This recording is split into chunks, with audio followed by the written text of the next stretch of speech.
Welcome back to another explainer. Today, we're diving into a really urgent, fascinating historical postmortem of modern individualism. The source we're unpacking traces the genealogy of a philosophy that the author argues fundamentally shifted our entire culture. We're talking about a massive drift away from anchored, objective truth straight into the absolute worship of the self. And right at the center of this philosophical shipwreck is the life and the far-reaching legacy of Aleister Crowley. This is a highly controversial figure, a guy who is actually branded as the wickedest man who ever lived. So let's jump right in and examine how the source maps out his influence and how these hidden philosophical currents might still be shaping the world we're living in right now. The author kicks things off with this incredibly chilling, isolating quote straight from Crowley's own writings. And the source points out that this wasn't just some passive, sad loss of faith. Not at all. This was a conscious, aggressive abandonment of traditional morality. By declaring himself entirely alone, with no divine presence whatsoever, Crowley was actively laying the groundwork for a worldview where the individual answers to absolutely no one but themselves. No higher authority, just their own impulses. It basically sets the baseline for everything he'd build later. A reality constructed entirely around the ego where any moral framework that asks for personal sacrifice is completely thrown out the window.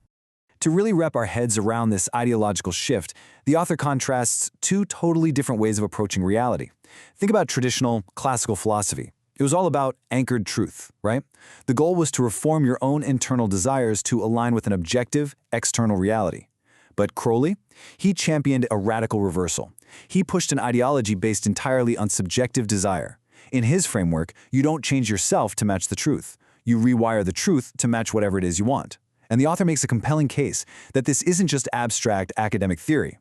It's a covert rewiring of human morality that prioritizes personal gratification over objective reality, and it's something that plagues the modern world. Part 1. The drift from truth. So, where did this all start? The source tracks Crowley's early life, and it's quite a journey. Born in 1875, he was actually raised in the Plymouth Brethren. This was a super strict, devout Christian sect, all about total separation from worldly influences. But then, a massive turning point hits. His father dies when Crowley is just 11. The author highlights this as the spark that ignited a massive, lifelong rebellion against his upbringing. By the time he gets to Cambridge University, he has completely walked away from his childhood faith.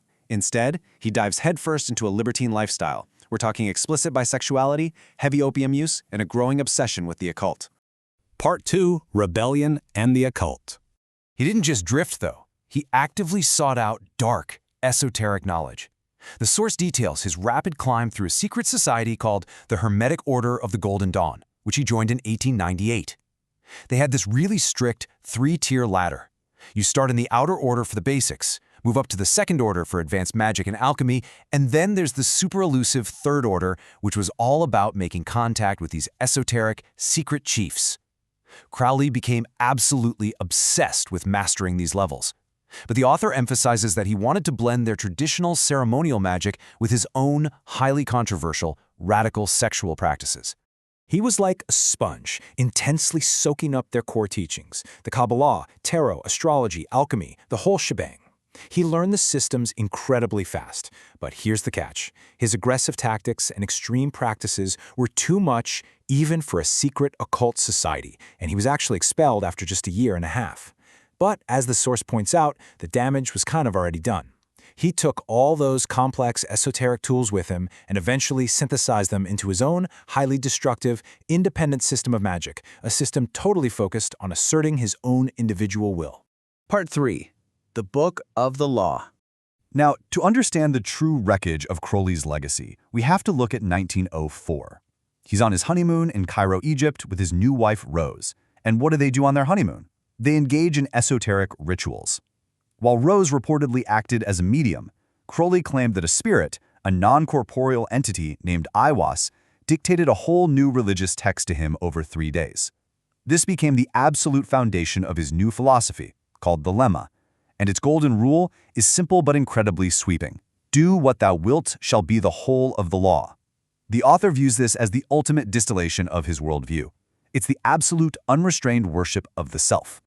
The source explains that Crowley was heavily pulling from individualistic thinkers like Max Stirner and Friedrich Nietzsche. But the author argues that Crowley basically twisted Nietzsche's idea of the Superman, the guy who creates his own values, and used it as an excuse for straight-up occult self-indulgence. This wasn't about true spiritual liberation, right? It was just an elaborate intellectual cover to indulge in vice without feeling guilty about it.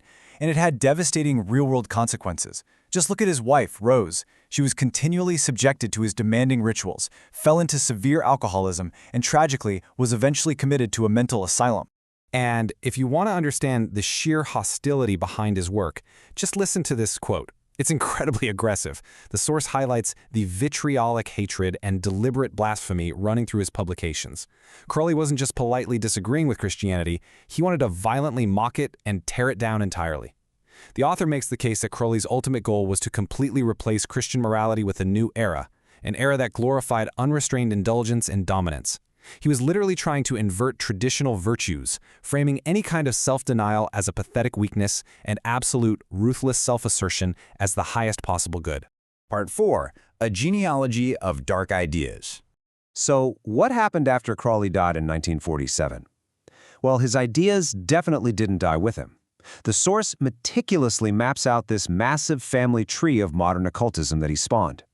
He personally reshaped the Ordo Templi Orientis. His concepts heavily influenced Gerald Gardner, who basically founded modern Wicca. And fast forward a few decades, figures like Anton LaVey openly credited Crowley when they founded the Church of Satan.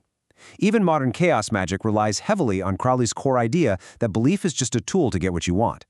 The author traces this lineage to show how his dangerous teachings of self-deification are still being perpetuated through all these different groups today. Part 5. The Shipwreck of Modern Culture. But here's where it gets really wild.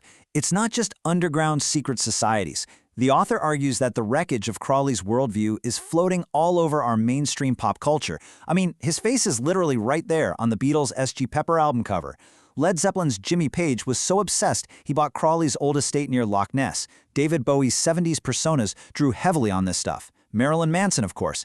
Even Jay-Z launched a clothing line that prominently featured the exact phrase, "Do what thou wilt." These cultural icons have subtly, and sometimes very overtly, woven his self-centered ideology directly into the fabric of the music and media we consume every day. The source zeroes in on this specific Crowley quote. Every man and every woman is a star. It sounds kind of beautiful and poetic at first glance, right? But the author explains how this actually fundamentally reworks human society.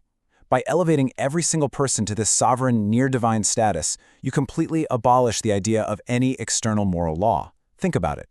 If everyone is their own supreme authority, floating in their own orbit, objective right and wrong completely dissolve. The source argues that when everyone acts like their own god, you don't get harmony. You get a chaotic clash of egos, or power and subjective desire are the only things that matter.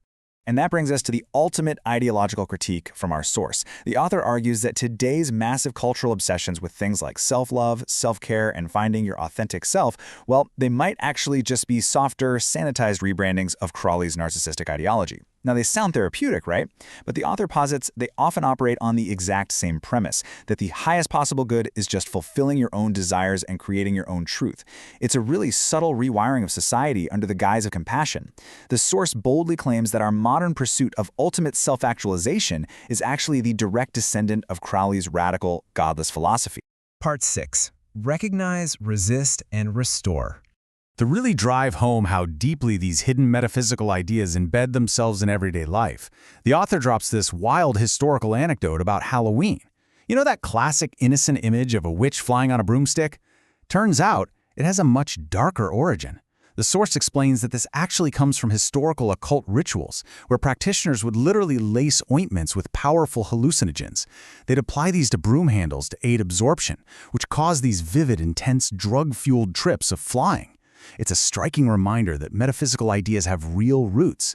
A lot of the traditions we just blindly consume actually stem from profound, sometimes highly destructive esoteric practices.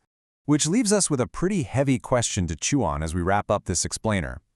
As we navigate a culture that is so completely adrift in subjective desire, how much of what we casually watch, listen to, and entertain is actually rooted in this philosophy of absolute self-worship?